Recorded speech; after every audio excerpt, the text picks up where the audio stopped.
Hi, everyone. Have you ever felt like you are stuck in the same loops, chasing the same goals, and nothing seems to really shift? Well, what if I told you there was a way to tap into your infinite possibilities without forcing, without controlling, and without hustling? Today, I'm going to show you a simple but powerful exercise that I have been using for the last few years, and it is all about your pure potential and opening the door to the magic that you didn't even know was possible. So, welcome. My name is Dawn, and I am the creatrix of practical spiritualism and the self sovereignty system. And I'm here to help you remember your power, your old, to release the old, and really align with yourself, with your real spirit, your soul. So, the truest version of you. Today, we're going to be talking about something I know will shift your energy, and it is the pure potential exercise. This isn't about forcing our dreams into reality. It's not about telling the universe how to do its job. It is about opening to our infinite possibilities, which is really our birthright. It already exists within you, and you do not need to create it. It's about tapping into it again to really remember who and what we are. The big piece about this when I created this system was trying to understand, as I did lots of systems that have worked for me. But when things weren't really aligning or clicking, where was it that was causing me to kind of hit my ceiling, that was not letting me to feel fully in flow? And I am a seeker of information, a seeker of knowledge. And so when something's not really clicking, I keep searching and searching and searching and hunting, trying to figure out what is missing. What is it that doesn't feel like it's clicking? And so for myself, what I found was a lot of the time, something either felt like it was being driven from the divine masculine, or it felt like it was being driven by the divine feminine. But what they lacked was a harmonization between them all. And because I am all about the harmonization of our divine feminine and our divine masculine that exists inherently within us, it felt like what I really needed to do was bring all of it together into my own unique way of working with my pure potential.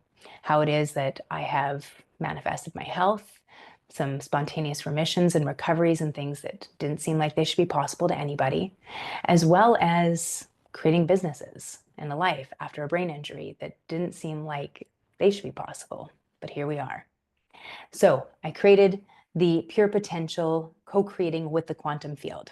So you're going to have a free download. It is in the notes, and we can just guide through this. So go ahead, pause here if you wish to download and print that out or to follow along. Otherwise, just grab a piece of pen and a pen and a piece of paper, and we'll just move through it. Remember, you can always come back to this afterwards if you just want to stay completely present inside your body. After this recording, I'm actually going to record the meditation to go with this. It is a meditation and visualization of pure potential and what I use with my clients and with myself on a daily basis. So 5 steps. Here we go. So the first one is we want to take a look at our intention. Actually, you know what? Let's pause here for a moment before we go further. I always assume everybody knows downward causation. And it's not really fair because I didn't know it for a long time and I didn't really understand how it all worked. We often will hear that our thoughts drive our emotions drive our actions, and these create our behaviors. Our moods, repeated habits, create our character or personality, and we are creating our destiny. However, beneath all of that is still beliefs, and beliefs are really what create our programming, which drives our thoughts. And it's important because thoughts create form, just one of the laws of co-creation. And every thought and every emotion dynamic is a choice. And so all of these pieces have to come together, and we need to understand them to a certain level to be able to co-create within the universe and not feel like we're just being dragged along. So the first stage of this is really grasping what is downward causation. And when I say really grasping, it can just be a soft view of this. So I always think of it as a downward kind of funnel or an upside down triangle. And at the very top, we have the energy of bliss consciousness or the universe, oneness, God source, whatever you want to call it. And within this is everything is just one. And then there's an expansion or pixelization where we get individualization. So creation expands so that it can experience itself. And within that pixelization is individualization and the archetypes and the monads. Archetypes are aspects of personality that we all agree upon. So in other words, if I were to say, oh, she's such a princess, or he's a computer geek, or she's such a queen or a goddess, those words have enough meaning in them that we have a general idea of what that is. There can always be the shadow side or the light side, which will give more information, I guess, to the individual person. But for the overarching thing, we grasp the concept. And the monad is the same, but in emotions. So we all agree on what anger is, happiness, joy. As an emotion, there's a general term that we can all agree with. And then if I say he's an angry person, we'll also understand what that means. So archetypes, monads, and everything filters through this energy as it comes into us. As energy continues to slow and to get dense, we have mental consciousness. And within mental consciousness is our thoughts, our ideas, our beliefs, our ego, our intellect, our psyche. These are all within mental consciousness. Electrical charges of energy, and we can start to feel them. So you can feel the barbs or the knife in the back of somebody else's thoughts or behavior about you. And then as it continues to get denser and denser, we move into emotional or subtle energy, subtle consciousness, which includes our emotions, our information, so chakras, meridians, the energy body, and definitely can start to feel this. You can feel someone's emotions, their rage, their anger, their joy, their love. So both ways we can feel the emotion. We can feel it walking into a room. And then finally, we get the collapsing of energy, and we have what we consider to be form or physical consciousness, which includes the physical body, the environment, and our breath. And so we have thought plus emotion collapse to create form. Thought creates form. And we can see this easily when we think of driving. Somebody cuts you off, you get angry, you have the negative thought, the guy's a dick. Then you have the emotion of anger, irritation, frustration, and then you step on the gas, flip on the bird, whatever it is. Thought, emotion, action. And if we have that repeated enough, we start to get a further physical experience, increased heart rate, blood pressure. We start to see the context of long-term chronic stress. And all of it started with the thought, dickhead. Because if I had a different thought, which had been like, oh, he must be in a hurry, I hope he's okay, I'd have had a very different physical reaction, a different emotion. So we can see how thought becomes the first portion of it. What we don't think about is underneath all of that is a belief, the belief of whether or not we're safe, whether or not people are irresponsible as drivers. So we need to take a look at some point, what are the beliefs that I have underlying these thoughts, which is why I have the thought in the first place. On top of that, there's the second way that thoughts come into play. So one is they're driven by beliefs. Beliefs create programming, and programming is the energy that drives our thoughts. Thoughts go into our emotions, which go into our words, our actions, and it carries on until we create our character. The other thing that also drives our thoughts is our vibrational frequency. So if I'm already vibrating low, maybe I'm sick, or hormones are out of balance, or something else is going on in my life, I'm stressed, work, whatever, I'm going to be vibrating at a lower frequency. And we can think of ourselves as a tuner and thoughts as electrical charges in the quantum field. The quantum field being the mind of the universe, where we are always interacting and playing with to create form. If you were to think of your thoughts as electrical charges, little lightning bolts, we are going to, or really like radio stations. So we can have stations that are more angry, more negative, bigotry, stations of joy, of happiness, of light, of love. And we have these different radio stations, and where we tune into will depend on our own frequency. So if we're just vibrating, we're going to pick up a certain frequency of thought. And that's why sometimes we have lower grade thoughts than other times. We often think of them as part of magnetic attraction. But this is an easy way to see where we're tuning into in the world. If I'm already feeling angry, I'm going to tune into stations that are going to appease or agree with my anger, going to resonate at the same frequency. I'm also going to notice things in the world that also prove my right or my feelings of anger.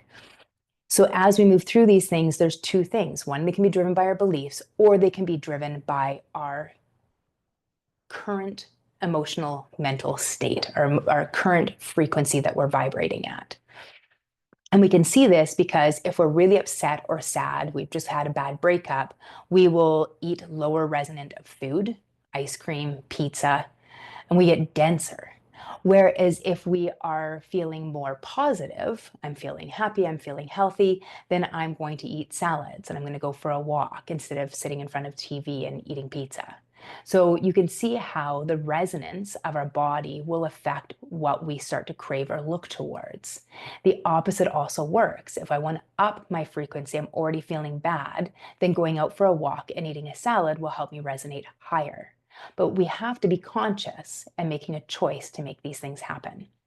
And that is really what a lot of this is we're constantly doing the work to take responsibility for ourselves. And so that is why pure potential in terms of our daily practice is really powerful, especially if we do it in the morning, because what we're doing is we're saying, I'm choosing how I'm going to think, how I'm going to feel, and what I'm going to create today. I'm not going to allow myself to be pushed and pulled by the world around me. Instead, I'm going to lift my vibrational frequency to create a different experience instead of the one that I experienced yesterday or the day before or the month or the year before or ancestral. So we can start to make these shifts by taking, well, accountability for ourselves and for our life, which is, again, another one of the principles of co-creation. So keeping this in mind, this is why we work at this, is to create the thoughts and create the emotions that we want to feel rather than them being created by outside forces. So the 5 steps to creating our pure potential. So the first one is to set an intention. We begin with kind of picking an area of our life. Now, when I started this, I couldn't choose. I really just wanted all of the aspects of my life moving together. So I did this for work, I did this for my home life, and I did this for my spiritual life or mystical experience. Sometimes I would focus on one. Sometimes I would focus on a big L for my whole life and visualize the whole thing together. So it just kind of depended. I do recommend that you start with one. It is easier for us to not only keep the focus there, but also to let it build and let it grow, as opposed to expanding our energy through a whole bunch of areas. But whatever you choose, it is your life and your choice, and just go with it and keep doing it. So step 1, set the intention. So picking the area and a letter. So we want to pick an area of our life that we want to work on. So maybe it's wealth, maybe it's relationships, mystical connection, maybe it's your vocation, whatever it is. And then we want to pick a letter that represents that word or that area of our life. So if we are going to focus on wealth, maybe it's a W. If we're going to focus on our relationships, maybe, or romance, maybe it's an R. For myself, I wanted to focus on practical spiritualism, so I chose a P because I was focusing on my business. These are the ways that we can just bring one letter, one point of energy into mind. We don't have to think of this big, broad thing, but as soon as we see a letter, it's like, got it. P's my letter for practical spiritualism, and I'm going to start creating a certain potential for myself. Symbols hold energy. And so we allow this letter to become a symbol, a powerful reminder of the energy that we are calling in, that vibrational frequency that we want to become. And then step 2 is we want to really define our vision. So this is important. We want to do bullet points. It's one of the places that often we get messed up. We're not looking for details. When we try to create all the details, we are telling the universe what it's supposed to look like. And this is where we create our own ceiling. It's one of the hardest parts for myself, where I had to get over this concept that I needed to know how it looked like or how it was supposed to look. And it's a place that often within coaching, we teach people to do this, have a vision, really put it together. But then sometimes it can limit. And when we're playing within pure potential, when we're coming at it at this level, we're expanding to all possibilities. So we give bullet points, places that we want things to look without necessarily saying it all. So what do I mean by this? So if we're going to go for bullet points, we are going to take a look at what do I want to call in? So rather than telling it how it's going to look or how it needs to happen, because that's not our job, we're going to maybe say an abundance of opportunities that light me up. So I'm calling in opportunities for my work, opportunities for clients. For my own list, I have like my original written list out, and I have author, speaker, coach, teacher. So I'm setting my roles. Who do I want to be? I put in abundance, that I want to travel. I want to speak on stage. I want to do podcasts. So I allowed myself to place parts in there. I didn't necessarily want employees, but I'd like to work with contractors. So they're not necessarily people that I have to be responsible for, but I want to call in people that are responsible for themselves, that we are co-creating together. So we put bullet point forms. If it is your job, then maybe it is a minimum amount of money you'd like to make, hour, year, whatever you would like. Maybe it's that you'd like to have benefits. Maybe it's the amount of hours you want to work. If it's home that we're calling in, maybe it is the type of home, the amount of acreage you would like, the kind of area you'd like to live in. If it is a mystical experience, maybe it is the aspects of that experience you'd like, such as to be conscious, to be healthy, safe. You don't necessarily want a mystical experience that makes us feel unstable, that makes us feel crazy. So maybe safe is part of it. We want to feel freedom, that sense of unity. Whatever is the right piece for you. So we just do bullet points as opposed to telling it exactly what it needs to be, so that we're not limiting the potential, but we're opening up to all the opportunities. Remembering that collaboration is exciting and it's expansive. And that's what we're doing. We're collaborating, we're co-creating with the universe, with the quantum field, with ourself, our highest self, to create a life that we absolutely love to wake up to every day. So I want you to notice there's no control here. I am a recovering control freak. It takes a lot of work for me every single day to stop and say, no, I don't need to say how exactly this is going to look. Here's an option. It could look like this. That kind of helps my head, my ego, my intellect get out of the way. But I'm open to all the possibilities. How do you think it should look? I know what I want to feel. So we're going to grow into this in a moment. So not control, no specifics, but we're trying to open up to possibilities, to something far better than we ever could have imagined. Imagine that the perfect job for you is never being created. So we want to open up to it. You're going to create it. What is the perfect role in this universe for you? And then for the third step, we want to embody the emotions. So this is where the magic happens. We're bringing in the sauce. So here's where most people start to miss the mark. We think this is what I want, but if we're wanting to call something in, we often have emotions that are lack. I don't have it yet. And that's why so often it feels like it's always just outside the mark. And so we're waiting for the results. And so instead, what we want to do is we want to flip the script. So we want to write down 5 emotions or more of how you will feel when this vision becomes real. So I want you to just take a moment, close your eyes, and feel them in your body now. So imagine you've created this life, these things are happening. How are you going to feel?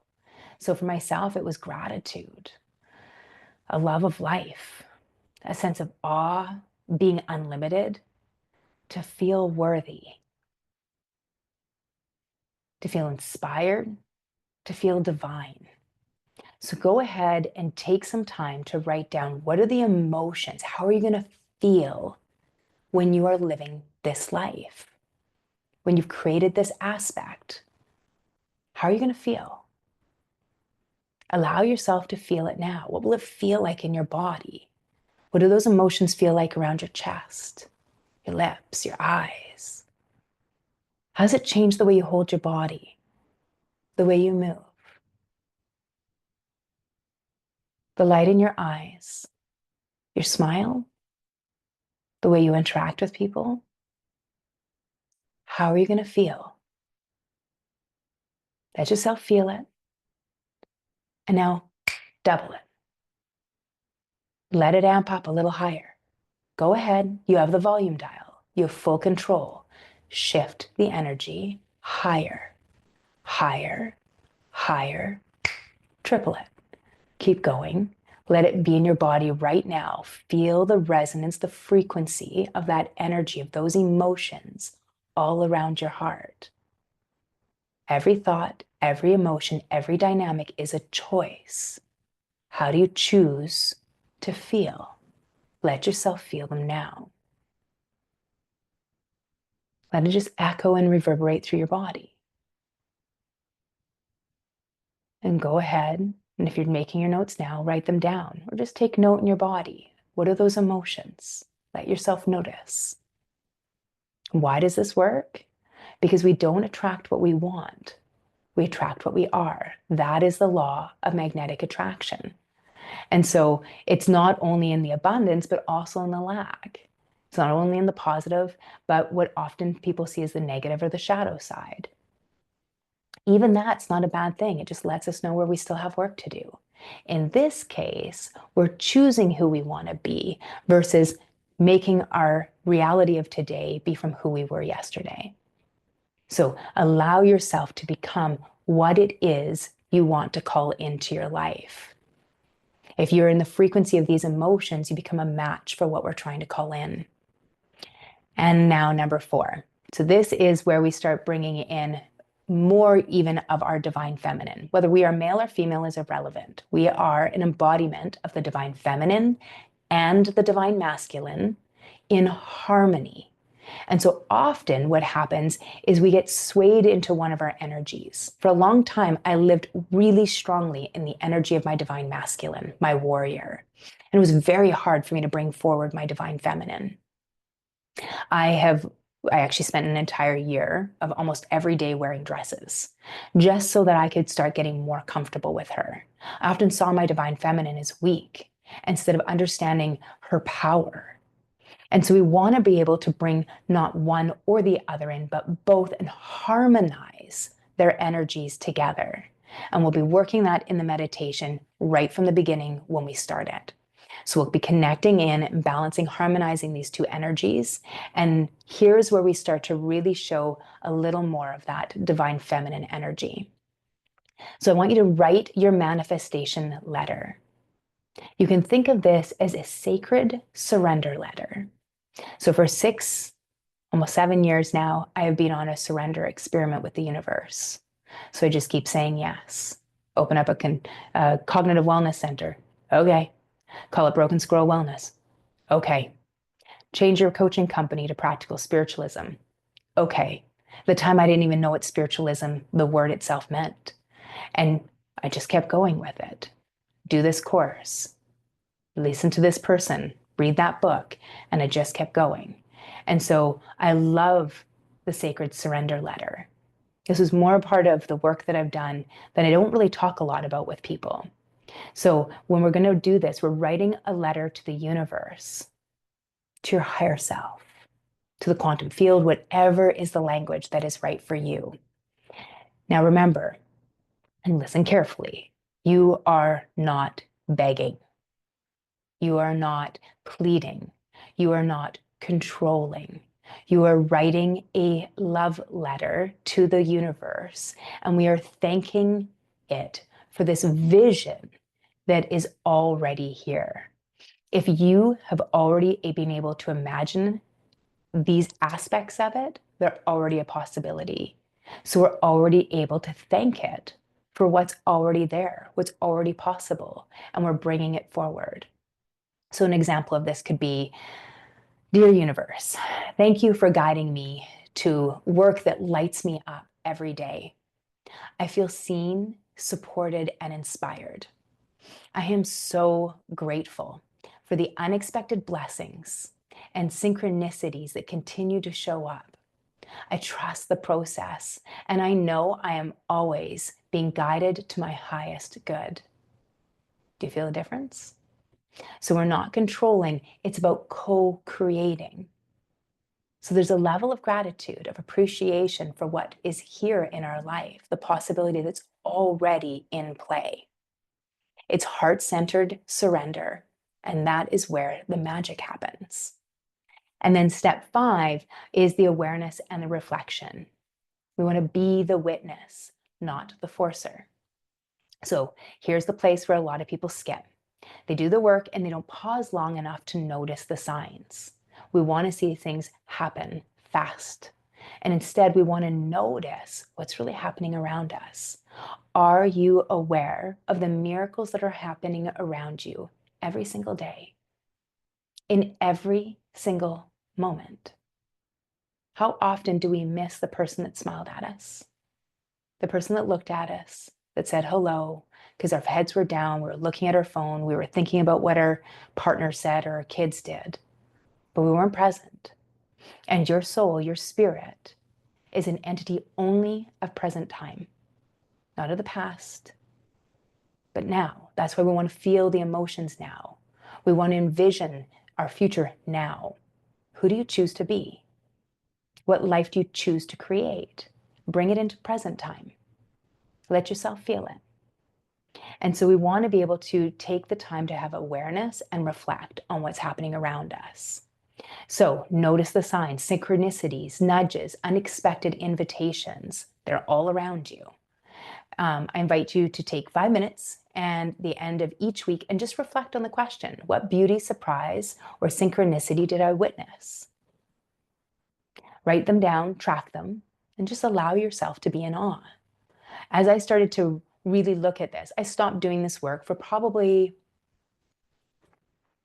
probably say 6 months.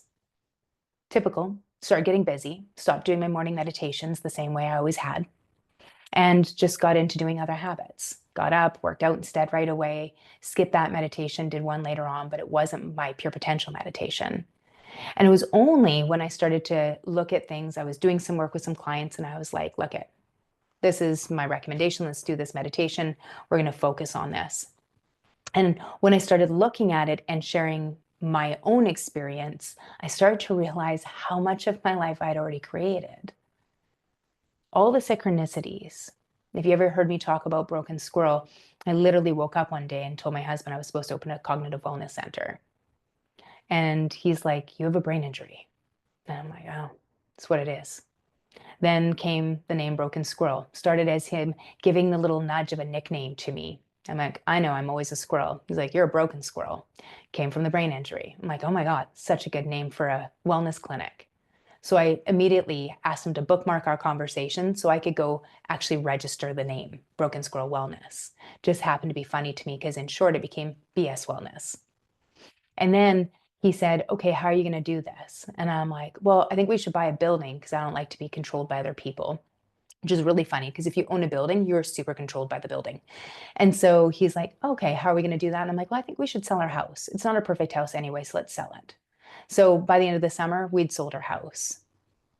Now, it took time to get him on board. It's not like he jumped on right away, but everything kept just lining up the way it needed to. So the house went through, this building went on the market. Sold the house. My now business partner and one of my best friends came to me and said, congratulations on selling your house. What are you going to do next? I told her about my nudge to do this work. And she was like, oh, I was going to open up a retreat on my property. And she's like, why don't we just do it together instead? I was like, okay. Never allowed myself to have partners in the past. And I knew it was the right thing to do.